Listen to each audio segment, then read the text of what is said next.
Welcome to Dual Learning, the podcast where we help you learn English while exploring ideas to improve your life. I'm Chris. And I'm Claudia. Today, we're diving into a fascinating book, Cleaning Up Your Mental Mess by Dr. Caroline Leaf.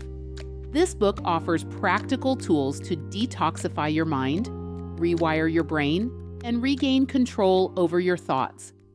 We'll also explain key vocabulary, share relatable stories, and break down the science behind Dr. Leaf's ideas. Let's start with some important words to help you follow along. What's the first word, Claudia? The first word is mental toxicity. Mental relates to your mind, your thoughts, and your emotions. Toxicity is the quality of being harmful or poisonous.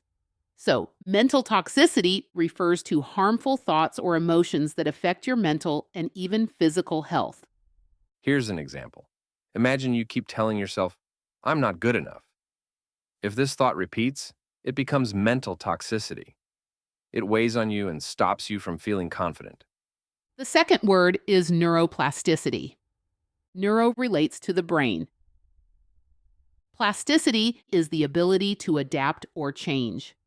So, neuroplasticity is your brain's amazing ability to rewire itself. It means your brain can form new connections when you change your thoughts or learn new things. Here's a simple way to think of it.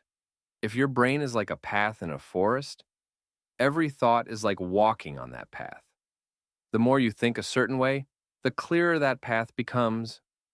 But with neuroplasticity, you can create new paths and let old harmful ones fade away. The third word is mindfulness, a key concept in this book. Mindfulness is the practice of paying attention to the present moment without judgment. It helps you notice your thoughts and feelings calmly, making it easier to handle stress. Mindfulness is powerful because it trains your brain to focus on what's real now, not what might happen or has happened. Ready to move on, Claudia? Let's dive in. The core idea in cleaning up your mental mess is that negative, toxic thoughts don't just disappear if we ignore them. Instead, they accumulate, affecting our emotions, our decisions, and even our bodies. Dr. Leaf explains that these thoughts create physical changes in the brain, which she calls mental mess. She also says that many people think mental health is only about fixing a broken brain. However, she argues that our mental health is largely shaped by our thoughts and how we process them. Exactly. Let's break this down with some science. Dr. Leaf highlights that when we have a negative thought, like, I'm a failure, it activates stress responses in the body. Hormones like cortisol are released, preparing the body for fight or flight. But if we don't address this thought, it stays active in the brain, creating a toxic cycle of stress.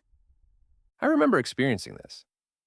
Whenever I thought about a mistake I made, my body would tense up and I'd feel drained.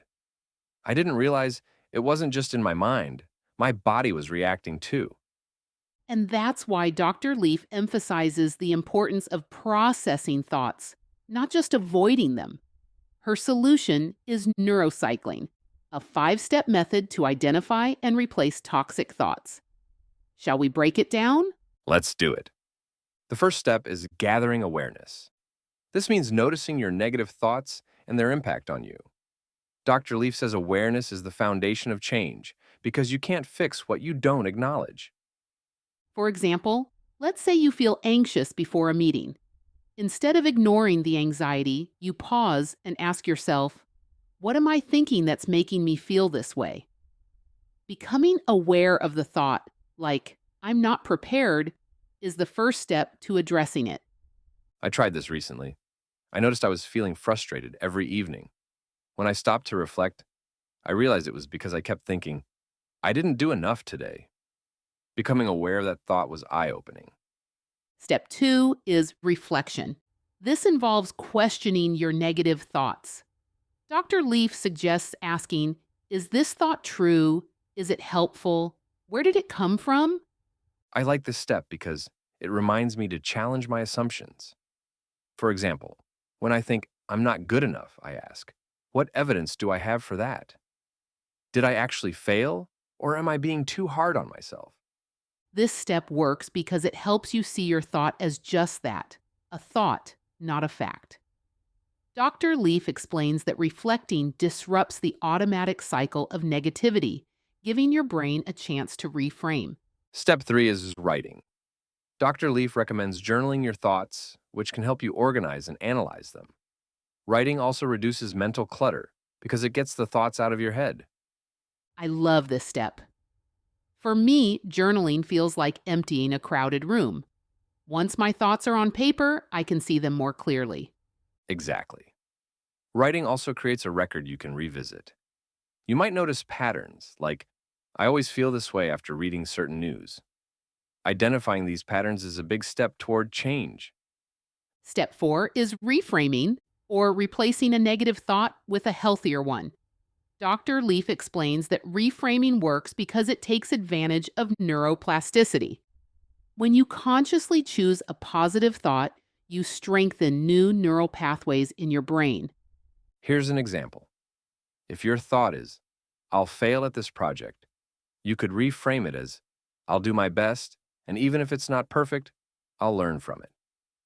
This small shift in thinking helps reduce fear and builds confidence. I've used reframing too. When I started this podcast, I thought, what if I mess up? I reframed it to, even if I make mistakes, I'll grow and improve. That thought gave me the courage to start. The final step is action. This means acting in a way that supports your new, positive thought. Dr. Leaf explains that actions reinforce neural pathways, making positive habits stronger. For example, if your reframe is, I'm capable, take on a task that shows your capability, like organizing a meeting or solving a problem. These small actions build evidence for your new belief. Action has been key for me. When I reframed I'm not creative to I can practice creativity, I started drawing for fun. Each drawing made me believe in my creativity more. So, what have we learned today? Dr. Carolyn Leaf's neurocycling method helps us detoxify our minds and rewire our brains. The 5 steps are gather awareness, reflect, write, reframe, and take action. And remember, the science behind this is solid. Neuroplasticity proves that your brain can change, and mindfulness helps you focus on the present moment. These tools are not just about mental health, they're about creating a better life. If you found this episode helpful, we'd love to hear your thoughts. Share your experiences in the comments and subscribe for more episodes of Mindful English. Thank you for listening and take care of your mind. Until next time, take small steps toward a healthier, happier you. Goodbye for now.